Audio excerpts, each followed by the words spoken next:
Real issues में एक दफ़ो ॿीहर भलीकार नाज़रीन। सॼे मुल्क वांगुरु बदीन ज़िले जा रहवासी पिणु हिन सख़्तु महांगाईअ सबबु परेशान आहिनि। आम वाइपे जी शयुनि जा अघु चोट चढ़ी विया आहिनि, पर अघु कंट्रोल कंदड़ इंतिज़ामिया हिन मसइले खां लातालुक़ बणियल आहे। जॾहिं अटो 100 रुपया किलो विकामजंदो हुजे त अंदाज़ो कयो त उहे पोरे त केॾांहुं वेंदा जेके 200 खां 250 रुपया मस कमाइनि था। उहे जेके पघारदार जिन जी पघार रगो 10 खां 12,000 रुपया आहे, उन्हनि जो छा थींदो? बहरहाल बदीन वासी हिन महांगाईअ सबबु सख़्तु परेशान आहिनि। इन हवाले सां असांजे रिपोर्टर यूनुस बकारी वटि वधीक छा तफ़सील आहिनि, अचो त ॿुधूं। महंगाई तमामु घणी अची चुकी आहे ऐं ख़ासि तौर ते जॾहिं खां आयल तेल पेट्रोल वधिया आहिनि, उन खां पोइ ईअं थियो आहे त ग़रीब माण्हू आम ख़रीदारी जूं जेके शयूं आहिनि उहो बि नथो ख़रीद करे सघे। ख़ासि तौर ते पेट गुज़र जे लाइ चांवर, अटो, गेहु, मसाला जात, दालियूं, सब्जियूं, दवाऊं ऐं जेके बि आम इस्तेमाल जूं शयूं आहिनि उहे इंतिहाई घणियूं महांगियूं थी वियूं आहिनि। पेट्रोल वधण जे करे यकीनन भाड़ा ऐं किराया बि वधी विया आहिनि, जंहिंजे करे अवाम जो जीअण जंजाल थी पियो आहे। आम मिसकीन माण्हू, हिकिड़ो पोरियत माण्हू जेको ॿाहिराड़ीअ जे 8-10 किलोमीटरनि तां शहर अचे थो, उनजो किरायो डबल टिपुल थियण जे करे हाणे जेका मज़दूरी मिले थी उनजो पूरो अधु हिसो उनजो किरायनि ते ख़र्च थिए थो, जंहिंजे करे आम माण्हू शाम जो पंहिंजे बचड़नि जे लाइ अटो भतो ऐं सीधो सामान नथो वठी सघे।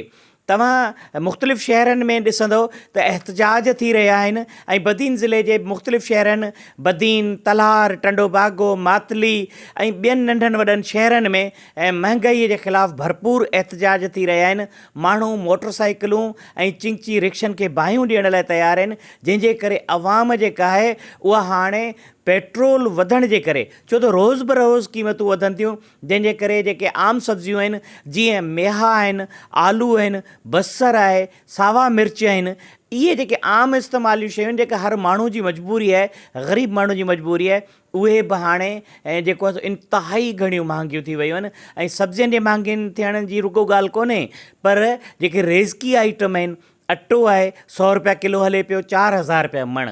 मिसकीन माण्हू किथां पूरत कंदो? चांवर महांगा थी विया आहिनि, गेहु 600 रुपया किलो वञी बीठो आहे, कुकड़ महांगो थी वियो आहे ऐं जेके गोश्त महांगो थी वियो आहे। आम इस्तेमाल जूं सभु शयूं महांगियूं हुजण जे करे मिसकीन माण्हू सच पुछो त हाणे उन जे लाइ जीअण जंजाल थी पियो आहे। महांगाईअ जे पहाड़ हेठि अवाम चिपजी रही आहे ऐं न रेट कंट्रोल वारा आहिनि, नज़र था अचनि मार्केटुनि में, ऐं न ई गवर्नमेंट को अहिड़ो उपाउ वरितो आहे जो ग़रीब जेको मिसकीन माण्हू आहे उन मिसकीन माण्हू जे कुझु न कुझु भलाई लाइ थी सघे। नाज़रीन, बदीन में शदीद महांगाई जे हवाले सां असांजो रिपोर्टर यूनुस बकारी आगाह करे रहियो हो। असांजो रिपोर्टर बदीन जे कुझु शहरनि सां ॻाल्हि ॿोल कई आहे। हू महांगाई जे हवाले सां छा था चवनि, संदन गुज़र सफ़र अॼुकल्ह कीअं थी रहियो आहे, अचो त ॿुधूं।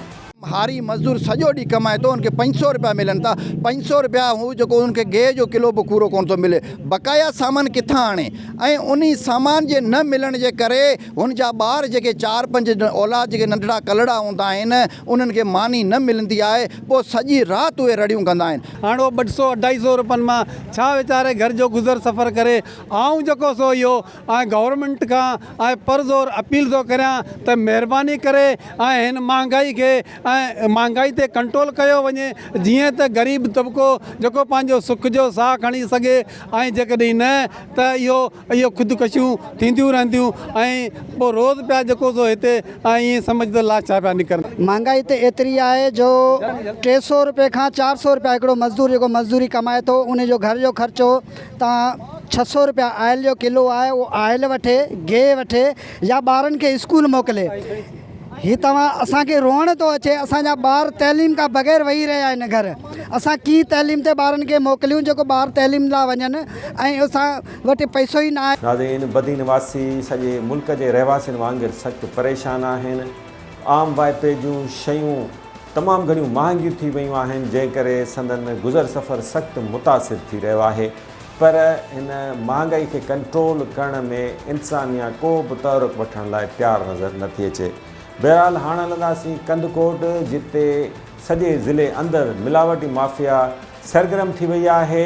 कश्मीर कंदकोट ज़िले जे मुख़्तलिफ़ शहरनि ऐं ॻोठनि में खुले आम केमिकल मिलियल खीर विकिरो थी रहियो आहे, जंहिं करे लखें इंसाननि जूं ज़िंदगियूं दाह ते लॻी वियूं आहिनि, छाकाणि त तिबी माहिरनि जो चवणु आहे त इहो केमिकल मिलियल खीर वापराइण सां गुर्दनि, जिगर ऐं मादे जूं बीमारियूं जनम वठनि थियूं ऐं इहो खीर इंसानी सिहत लाइ तमामु घणो हानिकार आहे। पर अफ़सोस जो कश्मीर कंदकोट ज़िले जी इंतिज़ामिया मिलावटी माफ़िया ख़िलाफ़ु को बि तहरुक वठण लाइ तयारु न आहे।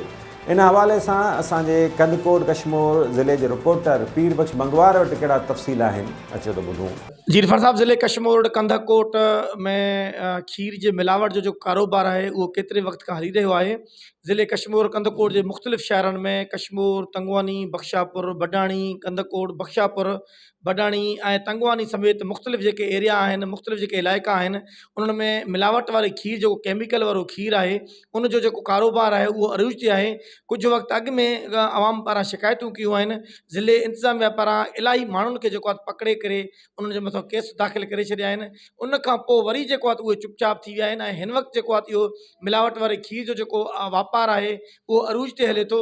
ज़िले इंतिज़ामिया खे जेको केतिरा ई भेरा कुझु माण्हुनि शिकायतूं बि कयूं आहिनि, एप्लीकेशन बि ॾिनो आहिनि, मगर उनजे बावजूद बि जेको आहे त कंहिं बि क़िस्म जे को बि कार्रवाई न थियो आहे। ऐं डॉक्टरनि जो इहो चवणु आहे त जेको केमिकल वारो खीर आहे या केमिकल वारो जेको मिर्चूं आहिनि या मिलावट वारियूं शयूं आहिनि त उन्हनि जे इस्तेमालु थियण सां त पहिरियों इंसान जो ज़बान ते असरु पवंदो आहे, उन खां पोइ उनजे मादे ते ऐं गुर्दनि ते जेको आहे असरु थी वेंदो आहे। जेके बि इहे मादे जा मरीज़ आहिनि या इहे गुर्दनि जा मरीज़ आहिनि, इहे मिलावट वारे जेके शयूं आहिनि उनजे वापराइण सभु इहे जेको बीमारियूं जेको आहिनि उहे जनम वठनि थियूं।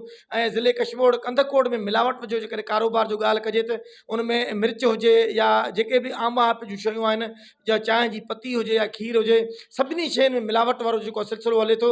ज़िले इंतिज़ामिया बिल्कुलु ख़ामोश ऐं तमाशे पिणु लाइ। जी नाज़रीन, कश्मीर कंदकोट ज़िले अंदरि मिलावटी खीर कीअं खुले आम विकिरो थी रहियो आहे, असांजो रिपोर्टर पीर बख्श मंगवार आगाह करे रहियो हो।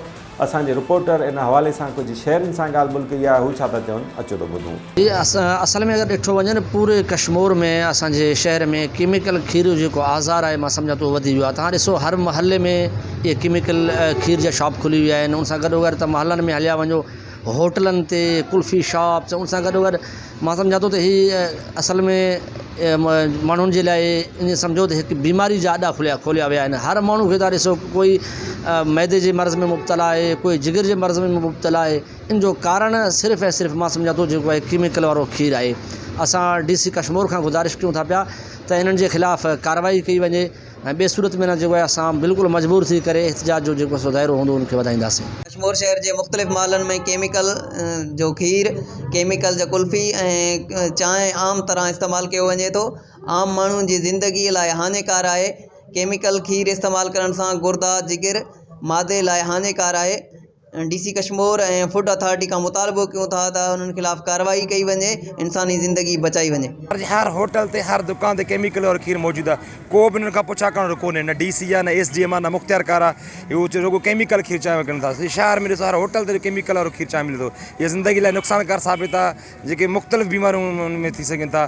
असीं ज़िले इंतिज़ामिया खे इल्ज़ाम था कयूं, घुर था कयूं, फिलफुरन ते नोटिस ॾिनो वञे, होटल ते छापा हणी करे खीर जेके विकिरो कनि था पिया उन चेक कयो वञे। हिते खोड़ थिए थो केमिकल वारो खीर, जेके असां हिते वठी वेंदा आहियूं खीर, उतां चांहि तयारु करण सां ई जेको आहे न नंढा मासूम ॿार उल्टियूं करे उहे खीर जेके कढींदा आहिनि, खीर सही कोन्हे। होटलनि में बि इस्तेमालु थियनि था, होटलनि जा चांहि पियूं था, उन्हनि में बि इहो ई जेको आहे चकर। बिल्कुलु अदा, हिते शहर में होटलनि तोड़े जेके हिते शहर में जेके दुकानदार खीर विकिरो करनि था उन में मुकमिल हिकु ज़हरीलो केमिकल आहे जेको वापराइनि था ऐं होटलनि ते बि उहो इस्तेमालु थिए थो। इहो इंसानी ज़िंदगी लाइ जेको आहे उहो हानिकार आहे।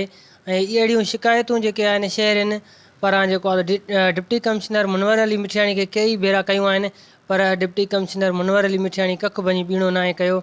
असां ज़िले इंतिज़ामिया तोड़े जेके ॿिया आला अमलदार आहिनि उन्हनि खे असां इहा अपील कयूं था त इहे जेको ज़हरीलो केमिकल हले थो इन ख़िलाफ़ु कानूनी कार्रवाई कई वञे त जीअं वधीक इंसानी जानियूं जेके आहिनि उहे ख़तरे खां बची सघनि। नाज़रीन, वक़्तु आहे ब्रेक जो। ब्रेक खां पोइ कुझु ॿियनि मामलनि जो जाइज़ो वठंदासीं। ॾिसंदा रहो रियल इश्यूज़।